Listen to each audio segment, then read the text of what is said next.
ठीक है। और अगर कहीं दूर की चीज देखनी हो तो तुम ऐसे बड़ी करके आंखें देखते हो भाई वहां पे, है ना। या जैसे फॉर एग्जाम्पल अगर तुम कभी भी क्लासरूम में एंटर करोगे तो क्लासरूम में मान लो अभी लाइट बंद थी और अचानक से तुमने लाइट जलाई, तुरंत क्रोकोडाइल दिख गया भाई, आंख बड़ी करके देखोगे क्योंकि तुम ये चाहते हो आंख बड़ी तुमने क्यों की, इसलिए कि ताकि प्यूपिल बढ़ जाएगा, आइरिस दूर चली जाएगी, प्यूपिल बढ़ जाएगा, अपर्चर ज्यादा होगा तो लाइट ज्यादा आएगी और हम देख पाएंगे क्रोकोडाइल ही है क्या, समझे। तो hello seekers, welcome to the YouTube channel of physics cum tricks. यहाँ पर देखो तुम्हारे एनसीईआरटी की बुक को ही हम लेकर आए हैं और जो human eye and colourful world है इस चैप्टर की जो भी हाईलाइटेड पॉइंट्स है वो हम लाइन बाय लाइन कवर कर रहे हैं because it will going to be more important for you. कि कभी कभी तुम पूछते हो कि सर हमको फिजिक्स में ये तो समझ आ गया, ये तो समझ आ गया, बट जब थ्योरी वाले क्वेश्चन आते हैं, जैसे 9th में तुम्हारे साथ इनर्शिया वाला तुमने पढ़ा होगा, है ना, इनर्शिया वाले जब क्वेश्चन आते हैं तो वो तुम लिख नहीं पाते हो। यहाँ पर सेम चीज है, इसीलिए हमने इसको पूरा हाईलाइट कर दिया जहां जहां मेन पॉइंट्स है। अब उन मेन पॉइंट्स को हम तुमको पढ़ा रहे और छोटी सी वीडियो बनाएंगे ताकि तुम कम टाइम में ज्यादा चीजें कर सको और कंप्लीटली कवर कर सको। ठीक है, तो अब शुरू करते हैं। हो सकता हूँ मे भी तुमको पूरा स्क्रीन सही से विजिबल ना हो, इसलिए भी बिकॉज ये व्हाइट कलर की स्क्रीन होती है तो लाइट रिफ्लेक्ट होती है जिसकी वजह से बहुत ज्यादा क्लैरिटी उसमें नहीं आ पाता है। इसीलिए जनरली जो पीडीएफ हम लोग भी बनाते हैं और भी ऑनलाइन जो पीडीएफ बनाई जाती है वो डार्क कलर में बनाई जाती है। ठीक है, लेकिन अब एनसीईआरटी की बुक है भाई, व्हाइट पन्ने हैं तो उनमें तो हम कुछ कर नहीं सकते हैं, इसीलिए हम इसमें पढ़ा रहे हैं। बाकी मैटर कंटेंट पूरा है, बिल्कुल भी तुम लोग इसमें कोई भी डाउट मत करना। ठीक है, कंटेंट पूरा है, तुम आराम से कंटेंट पे फोकस करो। और हम इसमें रेड कलर का ले लेते हैं ताकि easily it will going to be visible for you. देखो समझना, पहली बात ये समझो कि यहाँ पर human eye and colourful world में तुमको ये समझना है कि यहाँ पर जो फिनोमिना है, फिनोमिना, एक मिनट, यहाँ पर जो फिनोमिना है ये फिनोमिना होते क्या है एक्चुअली। सुनो, फिनोमिना का सीधा मतलब है अगर कहीं भी लास्ट में तुमको, राइटिंग यार थोड़ा, फिनो, अब सही लगा। सुनो, फिनोमिना का मतलब ऐसा बस समझो कि लास्ट में अगर कोई भी टर्म की TION आ रहा होगा तो उसको क्या बोलोगे, फिनोमिना। जैसे you have learn in refraction, refraction में लास्ट में TION आ रहा ना, that simply means refraction is the phenomena of bending of light. बाकी डेफिनेशन जानते होगे, bending of light from one transparent medium to another transparent medium in which light changes its speed. समझे, तो यही जो फिनोमिना उसको क्यों टर्म पड़ा, बिकॉज यहाँ पर TION आ रहा है, ये पहली बात तुमको समझने वाली है यहाँ पे।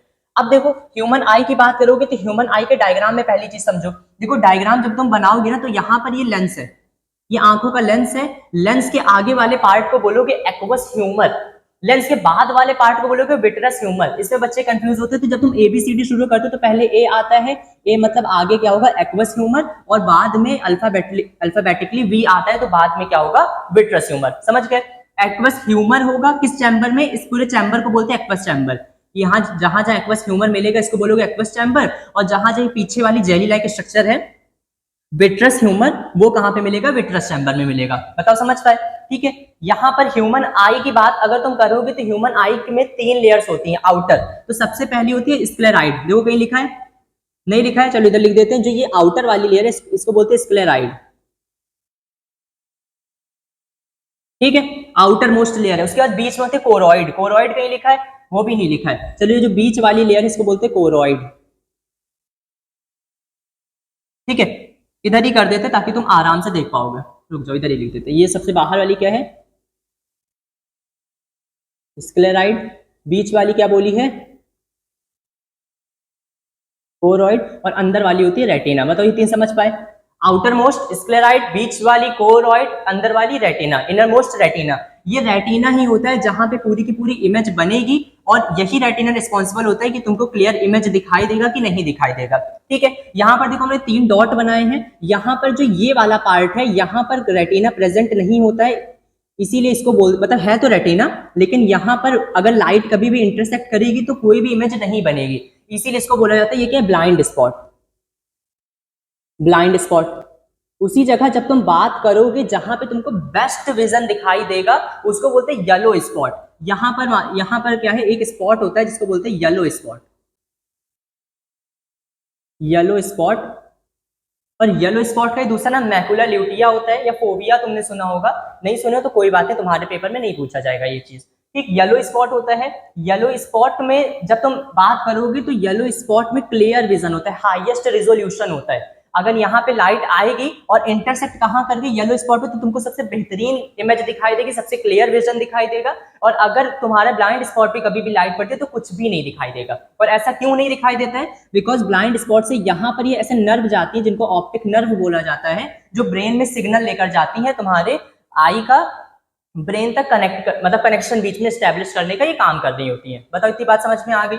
इसमें सिंपल सी बात है, दो चीजें और हैं। जो हमारा लेंस होता है ये कॉन्वेक्स टाइप का होता है, और क्योंकि क्रिस्टल से मिलकर बना होता है, नेचुरल है ना, तो नेचुरल होता है, इसको बोलते हैं क्रिस्टलाइन लेंस। तो पूरा नाम है कॉन्वेक्स क्रिस्टलाइन लेंस। और सुनो, जो ये आंख के सामने वाली एक लेयर है, इसे पहले मिटा दो ना, तुम वो करोगे। देखो आंख ये है, मतलब लेंस ये है, लेंस को एक किसी ने बाइंड कर रखा है, बांध रखा है, इसको बोलते हैं एक मसल है जिसका नाम है सीलियरी मसल।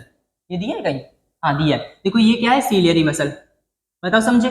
और सीलियरी मसल के आगे ये वाली एक और मसल है जिसको बोलते हैं आइरिस। आइरिस क्या करती है? कलर प्रोवाइड करती है तुम्हारी आंखों को।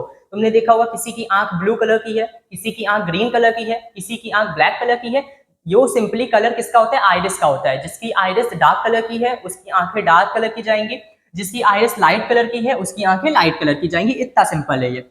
अब सुनो, आइरिस में जो सबसे मेन बात है वो ये याद रखना है कि आइरिस होती क्या है। तो ऐसे हम बोलते हैं कि आई के सामने कौन आई, ये हम नहीं बोल रहे, हमारे सर बोलते हैं। ठीक है, उनका इनसाइड क्लासेस में चैनल है, जरूर से सब्सक्राइब कर दो, कमेंट कर दो, जैसा भी तुमको बढ़िया से एकदम चैनल लगा हो, बढ़िया से एकदम पूरा बताना कैसा चैनल है, वहां भी कंटेंट बेहतरीन प्रोवाइड कराया जा रहा है। ठीक है, तो कैसे बोलोगे? आई के सामने कौन आई? आई मतलब लेंस मानो, मेन तो लेंस का ही काम है ना। तो आई के सामने कौन आई? आइरिस। आई के सामने कौन आई?